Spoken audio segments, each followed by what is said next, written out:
So, Romani, there are some common problems we encounter in the Islamic world, and you, both specifically about your countries and also overall for the Muslim world, shared certain views, and we come to terms in terms of those problems, and it is of crucial importance to talk about the problems, but the real thing is to come up with solutions for those problems. When the question is asked, what can we do together, I believe this is the area we should concentrate on. As reckoned for a while, we have been reiterating that we need to protect our bilateral trade from foreign currency pressure. Rather than trading in foreign currency, we draw attention to trade in our own local currencies. And the lack of our own payment systems makes our markets vulnerable to crisis and shocks. To prevent this, with Russia, China, and Brazil like countries, we are trying to develop alternative payment methods. In an era when the trade wars are of issue, trading with local currencies is an important issue of urgency. So far, we have received a lot of successful outcomes, and we are ready to cooperate for this with you. And we need to also talk about production instead of interest rate, and take commercial and trade activities to the center of our activities. And in this regard, Malaysia has a leading role in the world, and we in recent years have paved a lot of way, and both our public and private banks, and through them interest-free models such as Sukuk have become more prevalent. Other than the private sector, the public banks were also encouraged to be engaged in participation banking. And for the first time, a high-level conference of public and private investment was held in our country. In terms of interest-free financing, I believe our countries have a great potential. And I suggest the establishment of a working group constituted of finance experts. And this way we can ensure the generation of a detailed and comprehensive roadmap and plan. Distinguished guests, about technology and innovation, we need to be also sensitive, and this is an area we need to be careful about. Any sort of investment in technology will have its return in investment with additional benefits. And many countries that started this technology movement have covered a lot of way in a short period of time, and we have closely experienced that in the field of defense industry. In 2003, our dependency to external forces, parties, was around 80%, but now we have managed to bring it down to 20%, and we are one of the four biggest countries of the world with advanced defense systems in tanks, air vehicles, missiles, and many other equipment. We are able to meet our own needs. We are self-sufficient. We even export. And the more we continue in this regard, the closer we will be to the Sustainable Development Goals. Research and development, capital investment, and investments in innovation will be of the methods to ensure that. The excellence centers to be established, food, energy, tourism, health, ICT, like areas will contribute us tremendously. Sharing technology and experience through central banks can be possible, and our researchers can very easily travel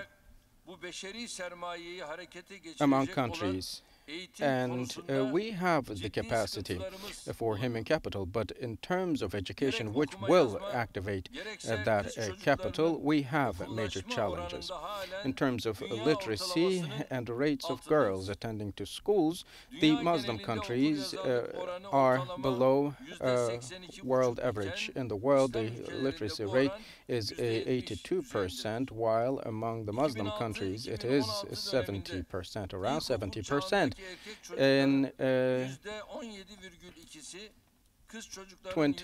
2006 to 2016, we have seen that some 17% of boys and 19% of girls could not attend schools. In the world, the allocated amount to education as compared to the national income is higher compared to the Muslim countries, and these all indicate that we need to place a greater level of importance on education. An OIC first social development ministerial meeting held proved to be successful in this regard, and for the first time family, children, women, and social affairs were addressed within the framework of the conference, and when these discussions and opinions are put in practice, I believe we will see concrete outcomes and developments. Our universities can, of course, further improve their capacities of cooperation, and our think tanks and NGOs can be further encouraged to cooperate more closely. For the education of girls, we can run common projects, and in this area, our country for the past 17 years has undertaken many projects. In 2002, the ratio of the girls attending to schools was 91%, but as of today, as a result of our activities, this figure increased up to 99.1%, and our country is more than ready to offer all the works necessary. With these thoughts, I would like to wish that the conference will be auspicious for us all, and would like to convey my special thanks to my dear brother, Prime Minister Mahathir bin Mohammed. I pick up that you suggest the alternative payment system in trade, and also the way you develop the defense industry. We thank the three distinguished speakers for their addresses on this subject. We now move to the interventionists. May I invite His Excellency, Mr. Rustam Kasimov, State Advisor to the President of the Republic of Uzbekistan, to address the session. Thank you. Bismillahirrahmanirrahim. Assalamu alaikum wa rahmatullahi wa barakatuh. Hurmatli davlat rahbarlari, hurmatli delegatsiyalar rahbarlari, xonimlar va janoblar. Samimiy qabul, mehmondo'stlik va mana shunday ajoyib tashkil etilgan nufuzli sammitda ishtirok etishga muyassar bo'lganimiz uchun O'zbekiston Respublikasi delegatsiyasi nomidan Malayziya qiroli Al-Sulton Abdullah Riyauddin Al-Mustafa Billah Shayx va ushbu mamlakat bosh vaziri Dr. Mahathir bin Muhammadga samimiy minnatdorchilik izhor etishga ijozat bergaysiz. Sammitimizning mavzusi bugungi kunda har qachongidan ham dolzarbdir. Globalizatsiya jarayonlarining jadallashuvi, insoniyat imkoniyatlarining oshishi bilan bir qatorda butun boshli xalqlar va mamlakatlar o'rtasida ziddiyatlarning kuchayishiga va bugungacha ko'rilmagan tahdidlarni paydo bo'lishiga olib kelmoqda. Qurolli mojaro va terrorchilik xurujlari natijasida begunoh insonlar, shuningdek bolalar, qariyalar va ayollar halok bo'lmoqda. Biz oxiri yo'qdek ko'rinayotgan urushlar natijasida butun boshli davlatlarning fojiali vayronaga aylanganini ko'rmoqdamiz.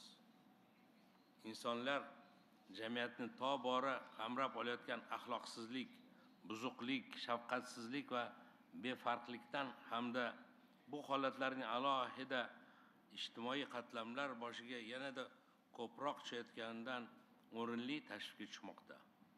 Bunday sharoitda biz jamiyatda ma'rifat, ta'lim, inson huquqlari madaniyatini uyg'onishigina, tinchlik, barqarorlik va xalqlar farovonligini ta'minlashning garovi bo'lishiga tobora